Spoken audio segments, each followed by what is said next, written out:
مجھے اپنی زندگی کے وہ دن آج بھی یاد ہیں جب میرے آنگن میں پہلی بار ایک ننھی سی جان نے قدم رکھا تھا۔ وہ میری بیٹی تھی، میری پہلی اولاد، جس کی دنیا میں آمد سے پہلے میں نے اور میرے شوہر نے نہ جانے کتنی راتیں جاگ کر گزاری تھی، کتنی دعائیں مانگی تھی اور کتنی منتیں مانی تھی۔ ہمارے ہاں شادی کے کئی سال بعد تک کوئی اولاد نہیں ہوئی تھی۔ لوگ باتیں کرتے تھے، تانے دیتے تھے، اور ہر گزرتا ہوا دن میری امیدوں پر ایک بھاری پتھر کی طرح گرتا تھا۔ لیکن پھر اللہ نے میری سن لی اور میری گود ہری ہو گئی۔ جب وہ پہلی بار میرے ہاتھوں میں آئی تو مجھے لگا کہ کائنات کی تمام خوشیاں میرے دامن میں سمٹ آئی ہیں۔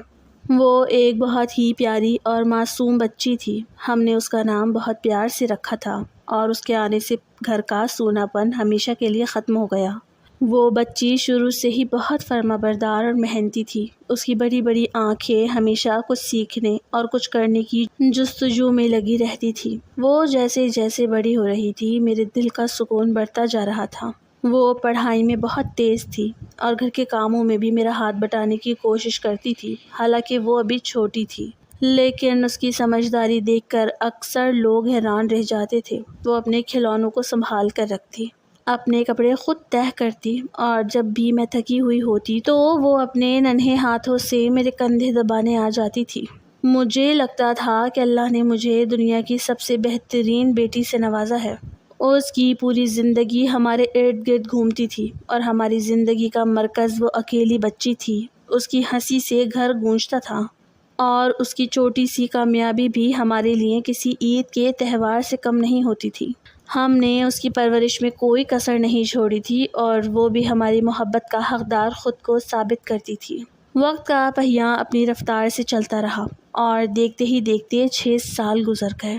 ان 6 سالوں میں میری بیٹی نے مجھے کبھی کسی شکایت کا موقع نہیں دیا۔ وہ اسکول میں بھی ہمیشہ اول آتی تھی اور اساتذہ اس کی تعریفیں کرتے نہیں تھکتے تھے۔ لیکن پھر میری زندگی میں ایک نیا موڑ آیا۔ مجھے پتہ چلا کہ میں دوبارہ ماں بننے والی ہوں۔ یہ خبر ہمارے گھر میں ایک بار پھر خوشیوں کی نئی لہر لے کر آئی۔ میرے شوہر کی خوشی کا تو کوئی ٹھکانہ ہی نہیں تھا، اور میری بیٹی بھی یہ سن کر بہت خوش تھی کہ اب اس کا کوئی چھوٹا بھائی یا بہن آنے والا ہے۔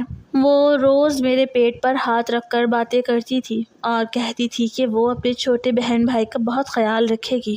ہسپتال کے دن بہت مشکل اور تکلیف دہ تھے، لیکن جب ڈاکٹر نے ہمارے ہاتھ میں میرا بیٹا دیا تو میری ساری تکلیف ایک پل میں غائب ہو گئی۔ اللہ نے بیٹی کے بعد اب ہمیں بیٹے کی نعمت سے بھی نواز دیا تھا۔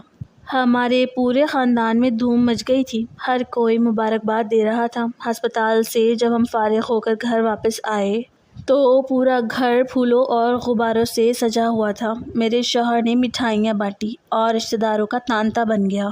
ہر طرف ہنسی مذاق اور خوشیاں تھیں۔ میری بیٹی اپنے چھوٹے بھائی کو دیکھ کر نہال ہو رہی تھی۔ وہ بار بار اس کے ننھے پاؤں کو چھوتی اور مسکراتی، لیکن ان تمام خوشیوں اور رونقوں کے بیچ میرے اندر ایک عجیب سی تبدیلی رونما ہو رہی تھی جو اوپر سے کسی کو نظر نہیں آ رہی تھی۔ ہسپتال سے گھر آنے کے بعد جہاں ہر کوئی جشن منا رہا تھا، وہاں میرے دل پر ایک گہرا خوف اور اندھیرا چھانے لگا تھا۔ مجھے سمجھ نہیں آ رہا تھا کہ یہ کیا ہو رہا ہے۔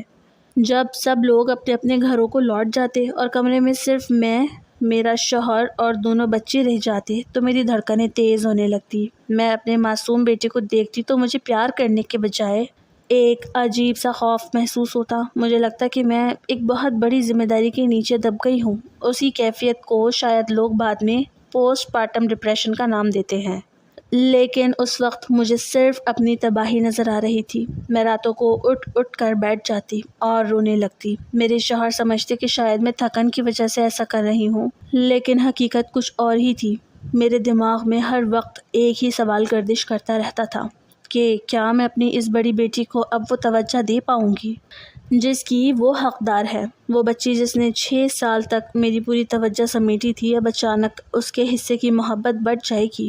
میں جب بھی اپنی بیٹی کو دیکھتی تو میرا دل اندر سے پھٹنے لگتا۔ وہ اتنی محنتی اور پیاری بچی تھی، لیکن اب میرے پاس اس کے پاس بیٹھنے کا وقت نہیں تھا۔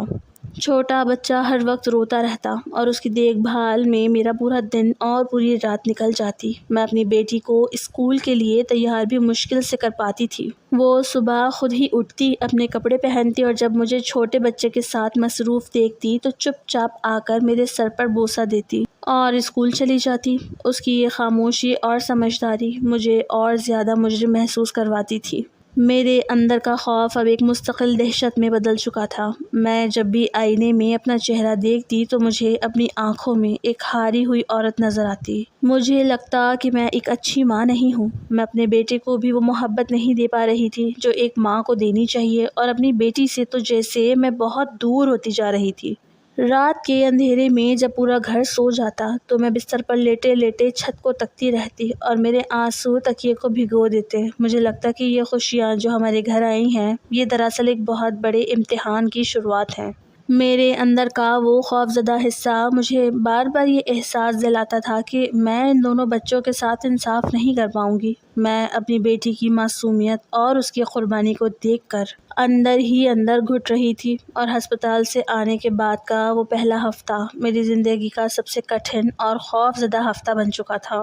جہاں باہر دنیا کے لیے میں ایک خوش قسمت ماں تھی جس کے پاس ایک بیٹا اور ایک بیٹی تھی، لیکن اندر سے میں ایک ایسی عورت تھی جو اپنی ہی ذات کے اندھیروں میں گم ہوتی جا رہی تھی اور جسے اپنی بڑی بیٹی کا مستقبل دھندلا نظر آ رہا تھا۔ دن گزرتے جا رہے تھے اور میرے اندر کا خوف اور الجھن کم ہونے کے بجائے بڑھتی ہی جا رہی تھی۔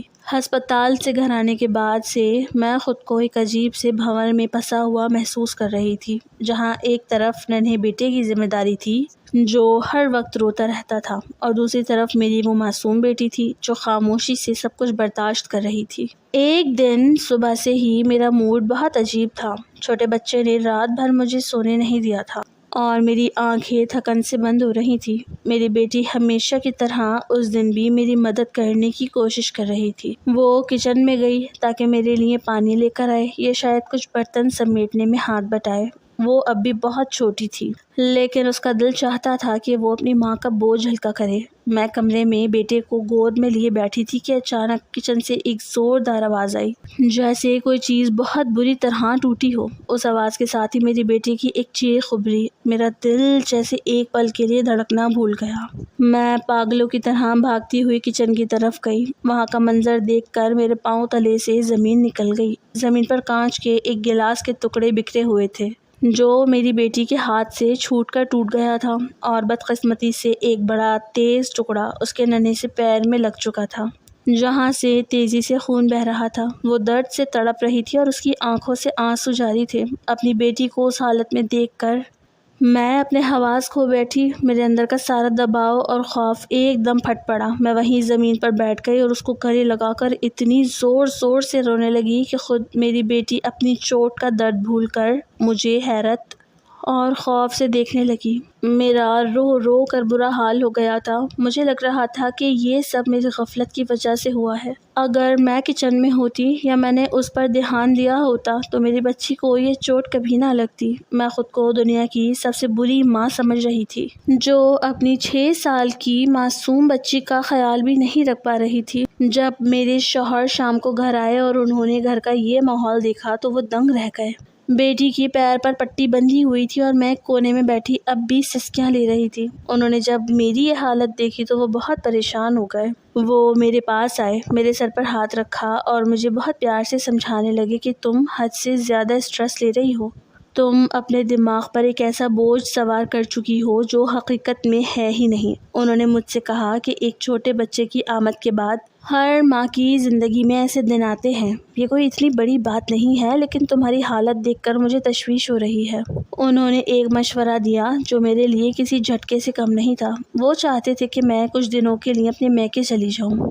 انہوں نے کہا کہ وہاں تمہاری امی اور بہنیں ہوں گی جو چھوٹے بچے کو سنبھال لیں گے اور تمہیں کچھ دنوں کا آرام مل جائے گا جس سے تمہارا ذہن پرسکون ہو جائے گا۔ لیکن میں وہاں بھی بالکل نہیں جانا چاہتی تھی۔ مجھے لگتا تھا کہ اگر میں اپنا گھر چھوڑ کر چلی گئی تو میں اپنی ذمہ داریوں سے بھاگ جاؤں گی۔ مجھے بس اپنے ہی گھر میں رہنا تھا، اپنے شوہر کے ساتھ اور اپنے دونوں بچوں کے ساتھ رہ کر اپنے ذہن کو سکون دینا تھا۔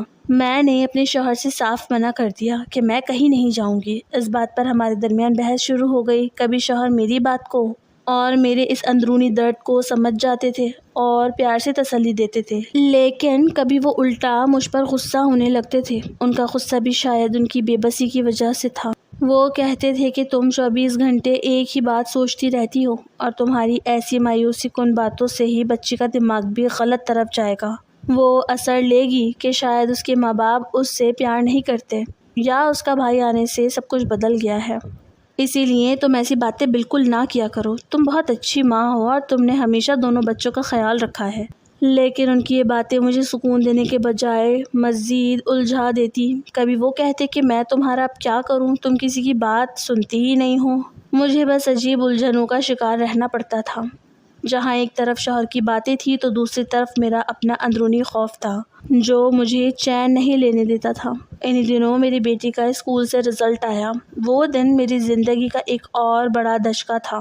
جب میں نے اس کا رزلٹ کارڈ دیکھا تو میرے ہاتھ کانپنے لگے۔ اس کے نمبر بہت ہی خراب آئے تھے۔ وہ بچی جو ہمیشہ کلاس میں اول آتی تھی، اس کے اساتذہ اس کی ذہانت کی مثالیں دیتے تھے۔ آج وہ بمشکل پاس ہوئی تھی اور کچھ خاص مضامین میں تو اس کی کارکردگی انتہائی مایوس کن تھی۔ جب میں نے اس کے وہ خراب نمبر دیکھے تو مجھے ایک دم شدید ترین احساس جرم نے آ گھیرا۔ مجھے اس وقت حقیقت کا سامنا کرنا پڑا کہ میں تو واقعی اپنی بیٹی سے بہت دور ہو چکی ہوں۔ میں نے تو مہینوں سے اس کی پڑھائی پر کوئی توجہ ہی نہیں دی تھی۔ وہ کب اسکول کا کام کرتی تھی، کب پڑھتی تھی، میں نے کبھی اس کی کاپی کھول کر ہی نہیں دیکھی تھی۔ وہ معصوم بچی اپنی ماں کو چھوٹے بھائی کے ساتھ مصروف دیکھ کر خود ہی سب کچھ کرنے کی کوشش کرتی رہی اور اس کوشش میں وہ پڑھائی میں بہت پیچھے رہ گئی۔ مجھے لگا میری غفلت نے میری اتنی ذہین بیٹی کا مستقبل داؤ پر لگا دیا ہے۔ اس رات جب میرے شوہر گھر آئے تو میں نے وہ رزلٹ کارڈ ان کے سامنے رکھ دیا۔ وہ بھی نمبر دیکھ کر خاموش ہو گئے۔ میں نے ان کی آنکھوں میں دیکھا اور بہت مضبوط لہجے میں کہا کہ میں اپنی بیٹی کو اب ٹیوشن لگانا چاہتی ہوں کیونکہ میں اکیلی دونوں بچوں کو وقت نہیں دے پا رہی اور میں نہیں چاہتی کہ میری غفلت میری بیٹی کی زندگی برباد کر دے۔ اب ہمیں اس کے لیے کوئی اچھا ٹیوشن ڈھونڈنا ہی ہوگا تاکہ اس کی پڑھائی دوبارہ ٹھیک ہو سکے۔ جب میں نے اپنے شوہر کے سامنے بیٹی کا رزلٹ کارڈ رکھا اور ٹیوشن لگانے کی بات کی تو انہوں نے میری بات کو بالکل سنجیدگی سے نہیں لیا۔ وہ الٹا مجھ پر ناراض ہونے لگے اور سختی سے کہنے لگے کہ اب اتنی سی بات پر ٹیوشن کی کوئی ضرورت نہیں ہے، یہ تو بس کچھ دنوں کی بات ہے، تم خواہ اپنے دماغ پر بوجھ لے رہی ہو۔ جیسے ہی چھوٹا بچہ تھوڑا بڑا ہوگا اور تمہاری مصروفیت کم ہوگی تو تم اسے پھر سے خود توجہ دینا شروع کر دینا۔ اب اتنی چھوٹی بچی کو روزانہ باہر بھیجنا کسی طور مناسب نہیں ہے۔ وہ ابھی صرف 6 سال کی ہے اور اس معصوم پر پڑھائی کا اتنا بڑا بوجھ مت ڈالو۔ وہ جیسے جیسے تھوڑی بڑی ہوگی تو خود ہی سمجھدار ہو جائے گی اور اس کے نمبر بھی اچھے آنے لگیں گے۔ لیکن اپنے شوہر کی یہ تسلیاں اور باتیں اس دن میرے دل کو بالکل مطمئن نہیں کر پا رہی تھی کیونکہ میں نے اپنی بیٹی کا وہ مایوس کن رزلٹ کارڈ اپنی آنکھوں سے دیکھا تھا اور مجھے اس کی پڑھائی کی بہت زیادہ فکر ہو رہی تھی۔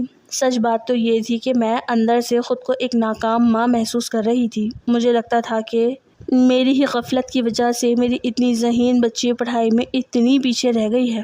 اسی لیے میں نے اپنے شوہر کی مخالفت کے باوجود اپنے دل میں پکا فیصلہ کر لیا کہ میں اپنی بیٹی کی پڑھائی پر اب مزید کوئی سمجھوتا نہیں کروں گی۔ میں نے اپنے شوہر سے مزید بحث کرنے کے بجائے خود ہی کوشش کرنے کا سوچا اور اگلے ہی دن سے اپنے گھر کے قریب ہی کوئی اچھا ٹیوشن ڈھونڈنا شروع کر دیا۔ میں گلی محلوں میں لوگوں سے پوچھتی رہی لیکن مجھے کوئی ایسا ٹیوٹر نہیں مل رہا تھا جس پر میں اپنی 6 سال کی بچی کے لیے بھروسہ کر سکوں۔ پھر کافی تلاش کے بعد مجھے ایک جگہ معلوم ہوئی، لیکن وہ ٹیوشن میرے گھر کے پاس نہیں تھا بلکہ وہ یہاں سے تقریباً 2 محلے چھوڑ کر تھا۔ جب مجھے اس کا پتہ چلا تو میرے دل کو تھوڑا سکون ملا کیونکہ وہ ٹیوٹر کوئی انجان عورت نہیں تھی بلکہ وہ میری اپنی پرانی سہیلی تھی۔ میں شادی سے پہلے خود بھی ایک اسکول میں ٹیچنگ کرتی تھی اور وہ سہیلی بھی اسی اسکول میں میرے ساتھ ہی پڑھاتی تھی، اسی لیے مجھے اس کی قابلیت اور اس کے پڑھانے کے طریقے پر پورا بھروسہ تھا۔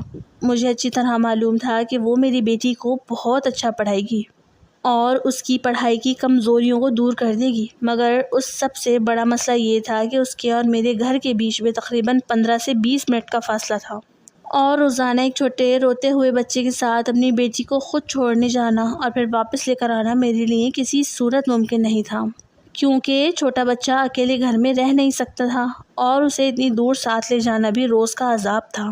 جب میں نے یہ تمام صورتحال اپنے شوہر کے سامنے رکھی تو وہ ایک بار پھر چڑھ گئے اور کہنے لگے کہ میرے تو دفتر کا وقت ہوتا ہے، میں بھلا کیسے اسے روز چھوڑنے جا سکتا ہوں۔ میں تو تمہیں اب بھی یہی کہوں گا کہ باہر بھیجنے کا ارادہ چھوڑو اور تم ہی اسے گھر پر پڑھا لو، مگر میں نے اس بار صاف انکار کر دیا اور اپنے فیصلے پر اڑ گئی۔ میں نے ان سے کہا کہ میں اب اسے گھر پر نہیں پڑھا سکتی کیونکہ میرے پاس وقت نہیں ہوتا اور میں اس کی پڑھائی مزید خراب نہیں دیکھ سکتی۔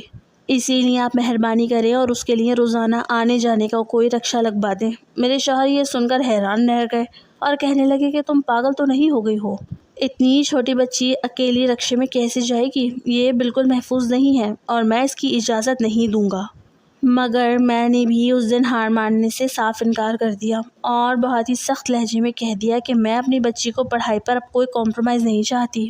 چاہے کچھ بھی ہو جائے اسے ٹیوشن جانا ہی ہوگا اور رکشے کا انتظام آپ کو کرنا ہی ہوگا۔ میرے بہت زیادہ اصرار کرنے پر اور روز روز کی بحث سے تنگ آ کر آخرکار میرے شوہر کو میری بات ماننی ہی پڑی۔ انہوں نے اپنے ایک بہت ہی قریبی جاننے والے رکشے والے سے بات کی جو ہمارے محلے کے ہی تھے اور بہت شریف انسان تھے۔ انہوں نے بہت مناسب پیسوں میں ہماری بیٹی کو روزانہ ٹیوشن لانے اور واپس گھر لے جانے کی پوری ذمہ داری لے لی۔ تب کہیں جا کر میرے دل کو تھوڑا چین آیا کہ اب میری بیٹی کی پڑھائی کا سلسلہ دوبارہ شروع ہو سکے گا اور وہ اپنی پرانی پوزیشن واپس حاصل کر لے گی۔ رکشے کا انتظام ہونے کے بعد اگلے ہی دن سے میری بیٹی نے ٹیوشن جانا شروع کر دیا تھا۔ جب وہ پہلے دن رکشے میں بیٹھ کر گئی تو میرے دل کو ایک بہت بڑا اطمینان ملا۔ مجھے لگا جیسے میری زندگی کا سب سے بڑا مسئلہ حل ہو گیا ہے۔ اب وہ میری سہیلی کے پاس جا رہی تھی جو اسے بہت اچھا پڑھا رہی تھی۔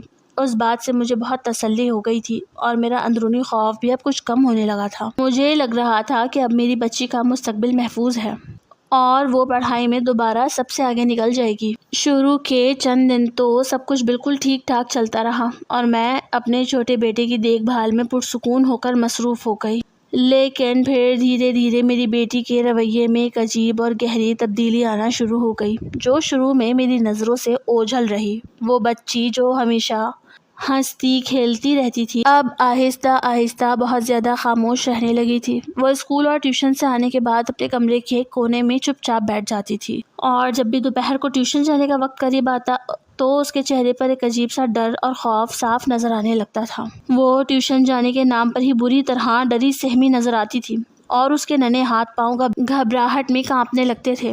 ایک دن دوپہر کو جب رکشے والے نے باہر ہارن بجایا تو میرے پاس آئی اور بہت ہی معصومیت سے کہنے لگی کہ مما کیا میں آج ٹیوشن سے چھٹی کر لوں؟ میری طبیعت کچھ ٹھیک نہیں ہے۔ اس نے چھٹی کرنے کے لیے روز نئے نئے بہانے بنانا شروع کر دیے۔ کبھی وہ کہتی کہ اس کے پیٹ میں درد ہے تو کبھی کہتی کہ اس کا اسکول کا کام بہت زیادہ ہے اور وہ تھک گئی ہے، لیکن میں اس کی ان باتوں پر بالکل دھیان نہیں دیتی تھی بلکہ میں اس سے غصہ کرتی اور سختی سے معاملہ کرتی تھی۔ میں اسے کہتی تھی کہ دیکھو بیٹی اس بار تمہارا رزلٹ بہت اچھا آنا چاہیے، میں تمہاری پڑھائی پر اب کوئی سمجھوتا نہیں کروں گی اور تمہیں ہر حال میں ٹیوشن جانا ہی ہوگا۔ میں اس کے بہانوں کو پڑھائی سے جی چرانا سمجھتی تھی، اسی لیے میں روزانہ خود اسے اپنے ہاتھوں سے تیار کرتی، اس کا بستہ سنبھالتی اور خود باہر جا کر اسے رکشے میں بٹھا کر بھیجا کرتی تھی۔ رکشے میں بیٹھتے وقت اس کی آنکھوں میں جو التجا اور خوف ہوتا تھا میں اس کو دیکھ ہی نہیں پا رہی تھی کیونکہ میرا پورا دھیان صرف اس کے رزلٹ پر تھا۔ اور کچھ ہی دنوں میں میری اس سختی کا نتیجہ بھی نظر آنے لگا جب میری سہیلی نے مجھے فون پر بتایا کہ بچی کے ہفتہ وار ٹیسٹ کے نمبر اب بہت اچھے آنے لگے ہیں اور وہ پڑھائی میں دوبارہ بہترین کارکردگی دکھا رہی ہے۔ یہ سن کر میری تسلی اور بڑھ گئی اور مجھے لگا کہ میرا اسے ٹیوشن بھیجنے کا فیصلہ بالکل درست تھا۔ دھیرے دھیرے دن گزر رہے تھے اور وقت کے ساتھ ساتھ بہت کچھ بدل رہا تھا۔ میری طبیعت بھی اب کافی حد تک سنبھل گئی تھی اور وہ جو ایک خوف کا سایہ میرے دماغ پر تھا وہ آہستہ آہستہ کم ہو رہا تھا۔ میں نے گھر کو بھی اچھی طرح سنبھال لیا تھا اور اب روزمرہ کے کاموں میں ایک نظم و ضبط آ گیا تھا۔ میرا بیٹا بھی اب 6 مہینے کا ہو گیا تھا۔ وہ اب گھٹنوں کے بل چلنے کی کوشش کرتا اور اس کی معصوم شرارتیں دیکھ کر گھر کا ماحول پرسکون ہو رہا تھا۔ وہ اب پوری طرح میرے ہاتھوں میں آ گیا تھا، یعنی مجھے اس کی عادات کا پتہ چل چکا تھا اور اس کو سنبھالنا اب میرے لیے اتنا مشکل نہیں رہا تھا جتنا شروع کے دنوں میں تھا۔ میرے شوہر بھی اب گھر کی ٹینشن سے آزاد ہو کر اپنی نوکری کی طرف پوری توجہ دینے لگے تھے۔ سب سے بڑی خوشی یہ تھی کہ میری بیٹی کو پڑھائی کا گراف اب اوپر جا رہا تھا۔ اس کا رزلٹ بھی پہلے سے بہت بہتر ہوا تھا اور اس کے اساتذہ بھی اب مطمئن تھے، غرض یہ کہ گھر میں سب کچھ بہتر ہونے لگا تھا اور میں بھی دل سے پوری طرح مطمئن ہو گئی تھی کہ اب زندگی دوبارہ پٹری پر آ گئی ہے اور سب کچھ بالکل ٹھیک ہے۔ پھر ایک رات جب ہم سب کمرے میں بیٹھے تھے تو میرے شوہر نے مجھ سے کہا کہ اب بچی کا رزلٹ بہتر ہو گیا ہے تو میری مانو اب اس کا ٹیوشن ختم کروا دو۔ مجھے اب بھی اتنی چھوٹی بچی کو روزانہ رکشے میں کسی کے گھر بھیجنا مناسب نہیں لگتا۔ وہ اب اپنی پڑھائی خود سنبھال سکتی ہے، لیکن میں نے اپنے شوہر کی اس بات پر صاف انکار کر دیا اور کہا کہ خدا کے لیے اب اس بات کو دوبارہ مت چھیڑیں۔ اتنے عرصے بعد جا کر تو مجھے تھوڑا سکون ملا ہے۔ میں ذہنی طور پر اب تھوڑی نارمل ہوئی ہوں اور اب میں کچھ وقت خود پر توجہ دوں گی اور اپنا خیال کروں گی۔ وہ اب ٹیوشن جا رہی ہے اور وہاں بہت اچھی پڑھائی کر رہی ہے، اسی لیے آپ اس کی فکر کرنا چھوڑ دیں۔ اصل میں میرے دل میں اب یہ خواہش جاگ اٹھی تھی کہ میں خود کو تھوڑا وقت دوں، کیونکہ ان پچھلے مہینوں کی بھاگ دوڑ اور ذہنی دباؤ کی وجہ سے میرے چہرے کا رنگ بہت پیلا پڑ گیا تھا، آنکھوں کے نیچے ہلکے پڑ گئے تھے اور میں خود کو بالکل بھول چکی تھی۔ گھر کی حالت بھی کافی بکھری ہوئی رہتی تھی جس پر میں اب کام کرنا چاہتی تھی۔ انہی دنوں میری ایک بہت قریبی دوست بھی مجھ سے ملنے گھر آئی تھی۔ جب اس نے مجھے دیکھا تو وہ دنگ رہ گئی۔ اس نے میرا ہاتھ تھاما اور محبت سے سمجھاتے ہوئے کہنے لگی کہ تم نے اپنی یہ کیا حالت بنا لی ہے؟ تم ہر وقت کیا بچوں اور گھر کے کاموں میں ہی الجھی رہتی ہو؟ اب بچے تھوڑے بڑے ہو رہے ہیں، اسی لیے اب خود پر بھی تھوڑی توجہ دیا کرو، اپنا خیال رکھا کرو، اچھے کپڑے پہنا کرو اور تیار رہا کرو تاکہ تمہاری پرانی رونق واپس آ سکے۔ اپنی دوست کی باتیں سن کر میرے دل کو لگا کہ وہ بالکل سچ کہہ رہی ہے۔ مجھے اب اپنے آپ کو سنوارنا چاہیے اور اسی لیے میں اپنی بیٹی کا ٹیوشن کسی صورت بند نہیں کرنا چاہتی تھی، کیونکہ اس کے ٹیوشن جانے سے مجھے وہ 2 گھنٹے مل جاتے تھے جس میں میں سکون سے بیٹھ کر اپنے بارے میں سوچ سکتی تھی اور خود کو وقت دے سکتی تھی۔ میری بیٹی اب پہلے سے کہیں زیادہ خاموش ہو گئی تھی اور یہی وجہ تھی کہ گھر میں ایک عجیب سا سکون اور سناٹا بھی ہو گیا تھا، ورنہ پہلے تو وہ گھر میں اچھلتی کودتی رہتی تھی اور تھوڑی بہت شرارتیں بھی کرتی تھی جس سے گھر بھرا بھرا لگتا تھا، لیکن اب وہ اتنی سہمی ہوئی رہنے لگی تھی کہ اس کی موجودگی کا احساس ہی نہیں ہوتا تھا اور میں اپنی دھن میں اس کی اس خاموشی کو اس کی سمجھداری سمجھ کر مطمئن ہو رہی تھی۔ ایک دن دوپہر کا وقت تھا اور میں اپنے چھوٹے بیٹے کو نہلانے کے لیے غسل خانے لے جا رہی تھی۔ میں نے محسوس کیا کہ کچن کے پاس کوئی تولیہ نہیں ہے تو میں نے کمرے کی طرف منہ کر کے اپنی بیٹی کو آواز دے کر بلا لیا تاکہ وہ الماری سے اپنے بھائی کا ٹاول نکال کر لے آئے۔ تھوڑی ہی دیر میں وہ اپنے چھوٹے چھوٹے قدموں سے چلتی ہوئی غسل خانے کے دروازے پر ٹاول لے کر آ گئی۔ جب اس نے ٹاول میرے ہاتھ میں دیا تو وہ وہاں سے واپس جانے کے بجائے وہیں کھڑی ہو گئی اور بہت ہی غور سے اپنے چھوٹے بھائی کو دیکھنے لگی۔ اس کی آنکھوں میں اس وقت ایک ایسی گہری سوچ اور عجیب سا تاثر تھا جسے دیکھ کر مجھے ایک پل کے لیے عجیب لگا۔ وہ اپنے بھائی کے ننھے ہاتھوں اور پاؤں کو اتنی ٹکٹکی باندھ کر دیکھ رہی تھی جیسے وہ اس کے معصوم وجود میں کچھ تلاش کر رہی ہو، یا شاید اس کے ذہن میں کوئی ایسا سوال چل رہا ہو جس کا جواب اس کے پاس نہیں تھا۔ جب میں نے اپنی بیٹی کو اس طرح اپنے چھوٹے بھائی کو ٹکٹکی باندھ کر دیکھتے ہوئے پایا تو میں نے بہت ہی پیار سے مسکرا کر اس سے پوچھا کہ بیٹی ایسے کیا دیکھ رہی ہو اپنے بھائی کو؟ تو اس نے ایک دم چونک کر اپنی وہ معصوم اور عجیب سی نظریں میرے چہرے پر جما دیں اور بہت ہی دھیمے لہجے میں کہنے لگی کہ ماما یہ تو بہت چھوٹا سا ہے اور اس کی ہر چیز بہت چھوٹی ہے، اس کی تو نونی بھی بہت چھوٹی ہے۔ میں نے اس کی معصومیت پر ایک بار پھر مسکرا کر کہا کہ ہاں بیٹی، چھوٹے بچے تو ایسے ہی ہوتے ہیں، ان کے ہاتھ پاؤں اور ہر چیز بہت چھوٹی ہوتی ہے، جب یہ بڑا ہوگا تو یہ سب بھی بڑا ہو جائے گا۔ یہ کہہ کر میں نے دوبارہ اپنے بیٹے کو نہلانا شروع کر دیا اور پانی ڈالنے لگی، لیکن میری بیٹی وہیں کھڑی رہی۔ اس نے نفی میں اپنا سر ہلایا اور بہت ہی عجیب اور سہمے ہوئے انداز میں کہنے لگی، نہیں ماما، چھوٹے بچوں کی بات نہیں ہے، انکل کی نونی تو بہت بڑی ہے۔ یہ بات جیسے ہی میری بیٹی کے منہ سے نکلی میرے ہاتھ سے پانی کا ڈبہ چھوٹ کر گر گیا اور غسل خانے کے بند ماحول میں میری بیٹی کے وہ الفاظ ایک ہولناک دھماکے کی طرح میرے کانوں میں گونجنے لگے۔ میرے پورے جسم میں ایک سنسنی دوڑ گئی اور میرا دل اتنی زور سے دھڑکا کہ مجھے لگا کہ شاید میری سانس یہیں رک جائے گی۔ اپنی بیٹی کے منہ سے وہ ہولناک الفاظ سن کر میرے پاؤں تلے سے زمین نکل گئی۔ میں نے فوراً گھبرا کر اس کی طرف دیکھا اور لرزتی ہوئی آواز میں اس سے پوچھا کہ یہ تم کیا کہہ رہی ہو اور تم کس انکل کی بات کر رہی ہو؟ میری بیٹی نے میری خوفزدہ حالت دیکھ کر سہمے ہوئے لہجے میں جواب دیا کہ ماما، میں رکشے والے انکل کی بات کر رہی ہوں۔ میں نے خود دیکھی ہے، ان کی نونی بہت بڑی ہے اور بھائی کی تو بہت چھوٹی ہے۔ اپنی 6 سال کی معصوم بچی کے منہ سے یہ سب سن کر خوف اور صدمے سے میرے ہاتھ پاؤں کانپ اٹھے، میرے پورے وجود پر جیسے ایک دم برف جم گئی۔ میں نے اس کے کندھوں کو اپنے کانپتے ہوئے ہاتھوں سے تھاما اور دوبارہ پوچھا کہ گڑیا، یہ تم کیا کہہ رہی ہو؟ ہوش میں تو ہو؟ کیا تم نے سچ میں انکل کی نونی دیکھی ہے؟ وہ میری بدلی ہوئی آواز اور چہرے کا خوف دیکھ کر اور زیادہ سہم گئی اور کہنے لگی، ہاں ماما، میں سچ کہہ رہی ہوں۔ جب رکشہ ہمارے محلے سے نکل کر آگے گلی کے کونے پر پہنچتا ہے تو انکل مجھے پیچھے سے اٹھا کر آگے اپنی گود میں بلا کر بٹھا لیتے ہیں۔ پھر وہ مجھے آئس کریم بھی دیتے ہیں اور ان کی نونی اس وقت باہر ہوتی ہے۔ شروع میں مجھے بہت ڈر لگتا تھا، میں بہت روتی بھی تھی اور اسی لیے میں ٹیوشن نہیں جانا چاہتی تھی، لیکن پھر انکل نے مجھے پیار کیا اور سمجھایا کہ اس میں کوئی بری بات نہیں ہے، یہ تو ایک اچھا کھیل ہے اور تم نے یہ بات گھر میں کسی کو نہیں بتانی ورنہ تمہاری ماما تم سے ناراض ہو جائیں گی۔ اپنی معصوم بچی کی یہ بپتا سن کر میرے سر پر جیسے آسمان ٹوٹ پڑا اور مجھے اپنی زندگی کا سب سے بڑا گناہ اور غفلت اپنے سامنے کھڑی نظر آنے لگی۔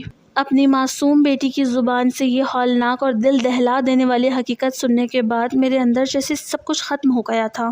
میرے دل کی دھڑکنیں اتنی تیز ہو گئی تھی کہ مجھے لگا میرا سینہ پھٹ جائے گا اور میرے پاؤں میں اتنی سکت بھی نہیں تھی کہ میں کھڑی ہو سکوں۔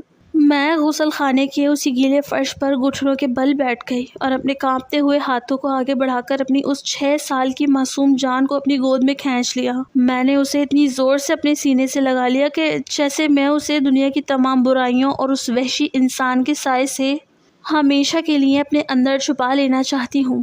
میرے آنسو اب سیلاب کی طرح بہہ رہے تھے، لیکن میں نے اپنی ہچکیوں کو روکنے کی کوشش کی تاکہ میری بچی میری حالت دیکھ کر مزید نہ ڈر جائے۔ میں نے اس کے سر پر، اس کے چہرے پر اور اس کے ننھے ہاتھوں کو چومنا شروع کر دیا اور روتے ہوئے بہت ہی نرم اور مضبوط آواز میں اس سے کہا کہ میری پیاری گڑیا، میری جان، اب تمہیں بالکل بھی ڈرنے کی کوئی ضرورت نہیں ہے، تمہاری ماما اب تمہارے ساتھ ہیں اور کوئی بھی تمہیں اب نقصان نہیں پہنچا سکتا۔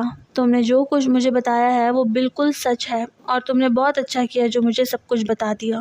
اب تمہیں اس رکشے والے انکل سے یا کسی بھی اور چیز سے خوفزدہ ہونے کی ضرورت نہیں ہے، اور میری بات کان کھول کر سنو۔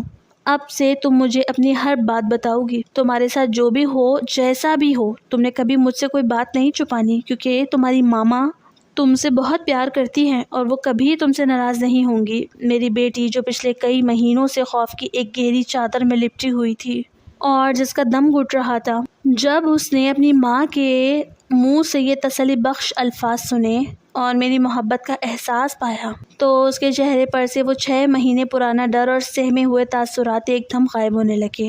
میں نے اس کی آنکھوں میں دیکھا اور اس کے آنسو اپنے ہاتھوں سے صاف کرتے ہوئے کہا کہ میری جان، آج کے بعد میں تمہیں اس ٹیوشن میں بالکل نہیں بھیجوں گی اور نہ ہی تم کبھی اس رکشے میں بیٹھو گی۔ آج سے تمہارا ٹیوشن جانا ہمیشہ کے لیے بند ہے۔ میری یہ بات سنتے ہی میری بیٹی کے چہرے پر ایک ایسی خوبصورت اور سچی مسکراہٹ ابھری جو میں نے پچھلے کئی مہینوں سے نہیں دیکھی تھی۔ اس کی آنکھوں میں ایک دم چمک آ گئی اور اس نے سکون کا ایک گہرا سانس لیا، جیسے اس کے ننھے کندھوں سے کسی نے صدیوں پرانا بھاری بوجھ اتار دیا ہو۔ وہ معصوم خوشی سے کھل اٹھی اور اس نے اپنے چھوٹے چھوٹے ہاتھ میرے گلے میں ڈال دیے۔ وہ مسکراتے ہوئے میرے سینے سے لگ گئی اور مجھے محسوس ہوا کہ میری اس تسلی نے اس بچی کو ایک نئی زندگی دے دی ہے۔ میں نے اسے بہت محبت سے چوما، اسے بار بار یقین دلایا کہ وہ دنیا کی سب سے بہترین اور پیاری بیٹی ہے اور اس نے کوئی غلط کام نہیں کیا۔ غلطی میری تھی جو میں اپنی دھن میں اس کی خاموشی کو سمجھداری سمجھتی رہی اور اس کے اندر کے درد کو دیکھ نہ سکی۔ میں نے اسے غسل خانے سے باہر نکالا، اس کے کپڑے تبدیل کیے اور اسے اپنے بستر پر بہت پیار سے لٹا کر اس کا پسندیدہ کارٹون چلا دیا تاکہ اس کا ذہن اس ہولناک واقعے سے پوری طرح ہٹ جائے۔ وہ اب بالکل پرسکون تھی اور اس کے چہرے کی مسکراہٹ میرے دل پر احساس جرم کے 100 کوڑے برسا رہی تھی۔ لیکن میں نے اپنے دل میں عہد کر لیا تھا کہ میں اپنی بچی کے چہرے سے یہ مسکراہٹ کبھی غائب نہیں ہونے دوں گی۔ بیٹی کو کمرے میں پرسکون کرنے کے بعد میں کچن میں آ گئی، لیکن میرا اپنا دماغ ایک شدید جنگ کا میدان بنا ہوا تھا۔ میں پاگلوں کی طرح ایک کونے سے دوسرے کونے تک چکر لگا رہی تھی اور میرے ذہن میں ایک ہی سوال بار بار ہتھوڑی کی طرح بج رہا تھا کہ میں یہ بات اپنے شوہر کو بتاؤں یا نہ بتاؤں۔ میں سوچ رہی تھی کہ اگر میں نے یہ بات ان کو بتائی تو ان کا رد عمل کیا ہوگا۔ وہ تو پہلے ہی بیٹی کو باہر بھیجنے کے حق میں نہیں تھے اور انہوں نے مجھے بار بار روکا تھا۔ مجھے خوف تھا وہ کہیں غصے میں مجھے ہی قصوروار نہ ٹھہرانے لگے کہ یہ سب تمہاری ضد کی وجہ سے ہوا ہے، اور دوسری طرف مجھے یہ بھی ڈر تھا کہ وہ غصے کے بہت تیز ہیں، کہیں وہ سیدھے جا کر اس رکشے والے پر حملہ نہ کر دیں اور معاملہ پولیس یا قانون تک نہ پہنچ جائے، جس سے ہمارے خاندان کی بدنامی ہو۔ میں اسی شدید کشمکش میں مبتلا تھی کہ دوپہر کے 2 بج گئے اور باہر گلی میں اسی منحوس رکشے کا ہارن گونجا۔ اس ہارن کی آواز سنتے ہی میرے پورے جسم میں غصے اور نفرت کی ایک آگ سی لگ گئی۔ میں نے اپنے آنسو پوچھے، اپنے چہرے کو سخت کیا اور تیز قدموں سے چلتی ہوئی گھر کے باہر مین گیٹ پر آ گئی۔ رکشے والا ہمیشہ کی طرح منافقانہ مسکراہٹ سے جائے کھڑا تھا اور اندر بیٹی کے آنے کا انتظار کر رہا تھا۔ میں نے اس کی طرف دیکھا اور بہت ہی سرد اور سخت لہجے میں کہا کہ اب میری بیٹی تمہارے رکشے میں نہیں جائے گی اور نہ ہی اسے اب ٹیوشن جانا ہے، اسی لیے تم آج کے بعد یہاں کبھی مت آنا اور یہاں سے چلے جاؤ۔ وہ رکشے والا میری آواز کی سختی اور میری آنکھوں میں چھپی نفرت کو شاید بھانپ گیا تھا۔ اس کے چہرے کی وہ چھوٹی مسکراہٹ ایک دم غائب ہو گئی۔ اس نے کچھ بولنے کی کوشش کی لیکن میں نے اس کا جواب سنے بغیر ہی دروازہ اس کے منہ پر زور سے بند کر دیا اور اندر آ کر کنڈی لگا لی۔ اس کے بعد کا پورا دن میں نے جیسے تپتے ہوئے کوئلوں پر گزارا۔ ایک ایک منٹ مجھے اس 1 سال کی طرح لمبا لگ رہا تھا۔ میں بار بار اپنے بچوں کو دیکھتی اور اپنے شوہر کے آنے کا انتظار کرتی کہ کب وہ آئیں اور میں اپنے دل کا یہ بھاری بوجھ ان کے سامنے رکھوں۔ آخر کار رات کو جب میرے شوہر دفتر سے تھکے ہارے گھر لوٹے تو انہوں نے ہمیشہ کی طرح بچوں کو پیار کیا، اور جب وہ آرام سے بستر پر بیٹھے تو میں ان کے پاس جا کر کھڑی ہو گئی۔ میرے چہرے کا رنگ اڑا ہوا تھا اور میری آنکھوں سے دوبارہ آنسو بہنے لگے تھے۔ انہوں نے پریشان ہو کر مجھ سے پوچھا کہ کیا ہوا ہے، تم رو کیوں رہی ہو؟ کیا پھر طبیعت خراب ہے یا بچوں کا کوئی مسئلہ ہے؟ میں نے اپنے دل کو مضبوط کیا اور غسل خانے میں بیٹی کے منہ سے سنی ہوئی ایک ایک بات اپنے شوہر کو من و ان سنا دی۔ جیسے ہی میری زبان سے وہ ہولناک الفاظ نکلے اور رکشے والے کی کرتوت ان کے سامنے آئے، میرے شوہر کا چہرہ غصے سے بالکل سرخ ہو گیا۔ ان کی آنکھیں باہر کو ابل پڑی اور وہ غصے سے بالکل پاگل ہو گئے۔ وہ ایک دم بستر سے اٹھے اور چلاتے ہوئے کہنے لگے کہ اس کمینے کی یہ جرت کیسے ہوئی؟ میں ابھی جاتا ہوں، اس درندے کی جان لے لیتا ہوں۔ اس سے میری معصوم بچی کی طرف ہاتھ بڑھانے کی ہمت کیسے کی؟ میں اسے زندہ نہیں چھوڑوں گا۔ وہ پاگلوں کی طرح کمرے سے باہر نکلنے لگے تو میں نے بھاگ کر ان کا ہاتھ تھام لیا اور ان کے سامنے روتے ہوئے دیوار بن کر کھڑی ہو گئی۔ میں نے ان کو روکا اور بہت منتیں کرتے ہوئے کہا کہ خدا کے لیے اپنے غصے پر قابو پر رکھیں اور میری بات سنیں۔ ہمیں اس وقت جذبات میں آ کر کوئی غلط قدم نہیں اٹھانا، بلکہ ہمیں بہت سوچ سمجھ کر اور بہت ہوشیاری سے فیصلہ کرنا ہوگا کہ ہمیں آگے کیا کرنا ہے، کیونکہ یہ صرف ہماری بیٹی کا معاملہ نہیں ہے۔ وہ رکشے والا روزانہ محلے کے کئی اور معصوم بچوں کو بھی اسکول اور ٹیوشن لانے لے جانے کا کام کرتا ہے، اور یہ ان تمام معصوم بچوں کی زندگی اور عزت کا بھی سوال ہے۔ اگر آپ نے ابھی جا کر غصے میں کوئی ہنگامہ کھڑا کر دیا تو وہ مکر جائے گا یا بھاگ جائے گا اور معاملہ خراب ہو جائے گا۔ ہمیں اسے طریقے سے پکڑنا ہوگا کہ وہ قانون کے شکنجے سے بچ نہ سکے اور محلے کے باقی بچے بھی ہمیشہ کے لیے اس کے شر سے محفوظ ہو جائیں۔ میرے شوہر میری یہ بات سن کر وہیں رک گئے، حالانکہ ان کا پورا جسم غصے سے کانپ رہا تھا، لیکن میری اس دلیل نے ان کو سوچنے پر مجبور کر دیا تھا کہ اب ہمیں اس درندے کو اس کے انجام تک پہنچانے کے لیے کوئی پکا اور مضبوط پلان بنانا ہوگا۔ اگلی صبح میرے شوہر اور میں نے رات بھر سوچنے کے بعد یہ فیصلہ کیا کہ ہمیں اکیلے کوئی قدم نہیں اٹھانا چاہیے، بلکہ محلے کے ان تمام والدین کو اعتماد میں لینا چاہیے جن کے بچے اس وحشی انسان کے رکشے میں روزانہ اسکول یا ٹیوشن آتے جاتے تھے۔ میرے شوہر نے صبح ہی محلے کے 3-4 ایسے ذمہ دار لوگوں کو اپنے گھر بلایا جن کی بیٹیاں اسی رکشے میں جاتی تھیں۔ جب سب لوگ بیٹھ گئے تو میرے شوہر نے بہت ہی بوجھل دل اور لرزتی ہوئی آواز میں ان کے سامنے میری بیٹی کا پورا واقعہ رکھ دیا اور انہیں بتایا کہ کس طرح وہ شریف بننے والا رکشے والا معصوم بچوں کے ساتھ گھنونا کھیل کھیل رہا ہے۔ یہ بات سنتے ہی کمرے میں بیٹھے تمام باپ سن ہو گئے۔ ان کے چہروں پر ایک دم خوف اور غصے کے ملے جلے تاثرات ابھر آئے۔ شروع میں تو کسی کو یقین ہی نہیں آ رہا تھا کیونکہ وہ رکشے والا محلے کا پرانا اور بظاہر بہت نیک انسان بن کر رہتا تھا، لیکن جب میں نے انہیں اپنی بیٹی کے آنسو اور اس کا ڈر دکھایا تو ان کا شک یقین میں بدل گیا۔ وہ تمام لوگ فوراً اپنے اپنے گھروں کو لوٹے اور انہوں نے بہت ہی پیار اور ہوشیاری سے اپنی اپنی بچیوں کو اکیلے میں بٹھا کر ان سے پوچھ گچھ کرنا شروع کر دی، اور جب ان کی بچیوں نے بولنا شروع کیا تو محلے میں ایک کوہرام مچ گیا۔ وہ خوفناک سچائیاں سامنے آئیں جن کا کسی نے خواب میں بھی نہیں سوچا تھا۔ ان بچیوں نے روتے ہوئے اعتراف کیا کہ وہ رکشے والا انکل اکثر ان کے ساتھ یہ غلیظ حرکت کرتا رہتا تھا۔ جب بھی اسے موقع ملتا تھا وہ اپنی حیوانیت دکھانے سے باز نہیں آتا تھا، اور چونکہ ہماری بچی دوپہر کے وقت اکیلی ٹیوشن جاتی تھی، جس وقت گلیوں اور سڑکوں پر ہر طرف شدید سناٹا ہوتا تھا اور وہ عمر میں بھی بہت زیادہ چھوٹی تھی، اسی لیے وہ درندہ اس کے ساتھ یہ سب روزانہ کرتا تھا۔ اس نے ہماری معصوم بچی کو روز کا نشانہ بنا رکھا تھا، جبکہ جو بچیاں عمر میں تھوڑی بڑی تھیں ان کو وہ براہ راست تو کچھ نہیں کہہ پاتا تھا، لیکن وہ رکشہ چلاتے ہوئے یا بریک لگاتے ہوئے کسی نہ کسی بہانے سے ان کے جسم کو چھونے کی کوشش کرتا تھا، یا کبھی رکشے میں جگہ تنگ ہونے کا بہانہ بنا کر ان کو زبردستی آگے اپنی گود میں بٹھا لیتا تھا۔ وہ تمام معصوم بچیاں اس وحشی کے اس روپ سے اس قدر خوفزدہ ہو چکی تھیں کہ وہ اپنے گھر والوں کو کچھ بھی بتانے کی ہمت نہیں کر پاتی تھی۔ وہ درندہ بچوں کو اس طرح ٹریپ کرتا تھا کہ انہیں چاکلیٹ اور آئس کریم کا لالچ دیتا اور پھر انہیں ڈراتا کہ اگر تم نے یہ بات اپنے ماں باپ کو بتائی تو وہ تمہیں بہت ماریں گے اور تمہیں اسکول سے اٹھا لیں گے۔ وہ معصوم بچیاں اسی ڈر اور خوف کی وجہ سے اندر ہی اندر گھٹتی رہیں، لیکن انہوں نے کبھی اپنے گھر میں کسی کو ایک لفظ بھی نہیں بتایا تھا۔ آج جب یہ سارا سچ محلے کے سامنے آیا تو ہر گھر میں قیامت کا سما تھا اور سب والدین کا خون کھول رہا تھا کہ جس شخص پر انہوں نے اپنے جگر گوشوں کے لیے بھروسہ کیا وہ آستین کا سانپ نکلا۔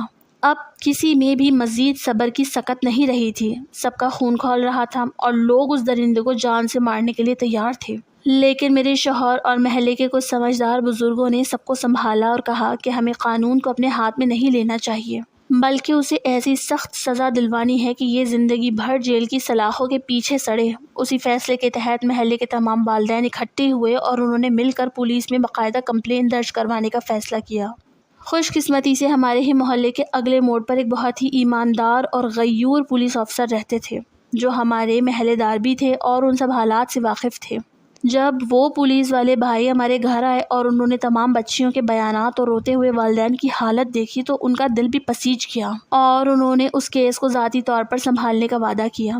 انہوں نے فوراً اپنی ٹیم کو الرٹ کیا اور اگلے ہی دن جب وہ رکشے والا ہمیشہ کی طرح صبح بچوں کو لینے کے لیے محلے میں داخل ہوا تو اس پولیس والے بھائی کی مدد سے پولیس نے اسے گلی کے کونے پر ہی گھیر لیا اور اسے رکشے سے اتار کر وہیں گرفتار کر لیا۔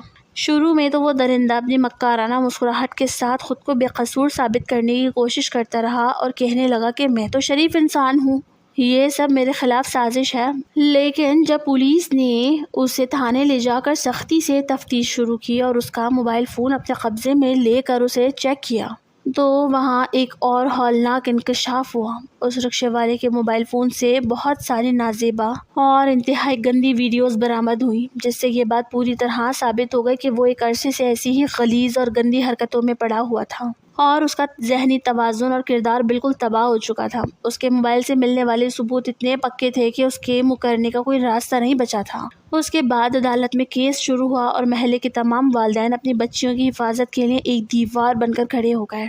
ہماری بیٹی سمیت محلے کے ان تمام معصوم بچیوں نے جج کے سامنے کھڑے ہو کر بغیر کسی ڈر کے اس درندے کے خلاف سچی گواہی دی اور اس کی ایک ایک کرتوت عدالت کو بتا دی۔ محلے والوں نے مل کر اس کے خلاف ایسا مضبوط اور پکا کیس لڑا کہ اس کا کوئی بھی وکیل اسے بچا نہ سکا اور بالآخر عدالت نے ان تمام ٹھوس ثبوتوں اور معصوم بچیوں کے بیانات کی روشنی میں اس وحشی رکشے والے کو ایک بہت ہی لمبی اور عبرتناک سزا سنا کر جیل بھیج دیا۔ اسی طرح ہمارے محلے کے معصوم بچے ہمیشہ کے لیے ایک بہت بڑے شر اور درندے سے محفوظ ہو گئے۔ سکون ملا کہ میری ایک آواز نے نہ صرف میری بیٹی کو بلکہ محلے کے کئی اور زندگیوں کو بھی تباہ ہونے سے بچا لیا تھا۔ یہ کہانی خاص طور پر ان ماؤں کے لیے ہے جو حالات کی سختیوں یا اپنی مصروفیات کی وجہ سے اپنے بچوں سے غافل ہو جاتی ہیں۔ آج کے دور میں زندگی بہت تیز اور مصروف ہو چکی ہے اور ہر انسان کسی نہ کسی ذہنی تناؤ یا گھریلو مسائل کا شکار ہے، لیکن ان سب مسائل کے بیچ ہمیں یہ کبھی نہیں بھولنا چاہیے کہ اولاد اللہ تعالیٰ کی طرف سے دی گئی سب سے نازک اور سب سے بڑی ذمہ داری ہے۔ اکثر مائیں گھر کے کاموں کی وجہ سے یا دوسرے بچوں کی آمد کی وجہ سے اتنی تھک جاتی ہیں کہ وہ اپنے بڑے بچوں سے نادانستہ طور پر جان چھڑانے کی کوشش کرنے لگتی ہیں۔ وہ سوچتی ہیں کہ اگر بچہ خاموش بیٹھا ہے یا اکیلے میں وقت گزار رہا ہے تو شاید وہ بہت سمجھدار ہو گیا ہے، لیکن حقیقت میں وہ خاموشی کسی بہت بڑے طوفان کا پیش خیمہ ہو سکتی ہے۔ مائیں اپنے ذہنی سکون کے لیے یا خود کو وقت دینے کے لیے بچوں کو خود سے دور کر دیتی ہے اور انہیں ایسے لوگوں کے رحم و کرم پر چھوڑ دیتی ہیں جن کا ظاہری چہرہ تو بہت شریف ہوتا ہے لیکن اندر وہ آستین کے سانپ ہوتے ہیں۔ ہماری ذرا سی غفلت اور لاپرواہی معصوم بچوں کی پوری زندگی کو دوزخ بنا سکتی ہے اور ان کے نازک ذہنوں پر ایسے گہرے زخم چھوڑ سکتی ہے جو وقت گزرنے کے ساتھ بھی کبھی نہیں بھرتے۔ بچے اپنی ماں سے ہر بات شیئر کرنا چاہتے ہیں لیکن جب وہ دیکھتے ہیں کہ ان کی ماں ہر وقت چڑچڑی رہتی ہے یا غصے میں ہوتی ہے تو وہ ڈر کے مارے اپنے دل کی بات اپنے اندر ہی چھپا لیتے ہیں، اور یہی وہ وقت ہوتا ہے جب باہر بیٹھے ہوئے درندے ان معصوم پرندوں کو اپنے ہوس کا شکار بنا لیتے ہیں۔